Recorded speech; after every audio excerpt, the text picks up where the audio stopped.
മദീനയിലേക്ക് മുത്തുനബി സല്ലല്ലാഹു അലൈഹി വസല്ലമ തങ്ങൾ പോയത് അറിഞ്ഞ് ഈ സ്വഹാബിയായ റാഷിദ് റളിയല്ലാഹു അൻഹു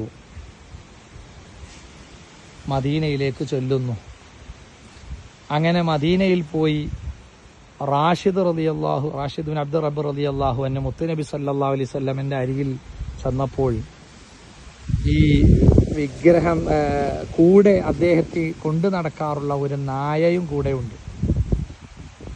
എന്താണ് നിന്റെ പേര്? മസ്മുക്ക, നിന്റെ പേരെന്ത് എന്ന് ചോദിച്ചപ്പോൾ റാഷിദ് എന്നവര് പറഞ്ഞു, എൻ്റെ പേര് ലാലിം എന്നാണ്. ലാലിം എന്നത് യഥാർത്ഥത്തിൽ നായയുടെ പേരാണ്.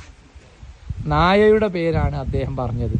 അപ്പോൾ മുത്തുനബി സല്ലല്ലാഹു അലൈഹി വസല്ലമ ചോദിച്ചു, നിന്റെ നായയുടെ പേരെന്താണ്?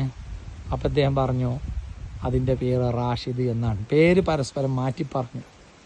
ആ സമയത്ത് മുത്തുനബി സല്ലല്ലാഹു അലൈഹി വസല്ലമ തങ്ങൾ ചിരിച്ചിട്ട് പറഞ്ഞു, നിന്റെ പേര് ഇസ്മുക്ക റാഷിദ്, ഇസ്മു കൽബിക ലാലിം. നിന്റെ പേര് റാഷിദ്, നിന്റെ നായയുടെ പേര് ലാലിം എന്നാണ്. അങ്ങനെ മുത്തുനബി സല്ലല്ലാഹു അലൈഹി വസല്ലമ ഒരു പ്രവാചകനാണെന്ന് ശരിക്ക് ബോധ്യപ്പെടുകയും അവിടെ വെച്ചുകൊണ്ട് ബൈഅത്ത് ചെയ്തു, ഇസ്ലാമിലേക്ക് വന്നു. അദ്ദേഹത്തെ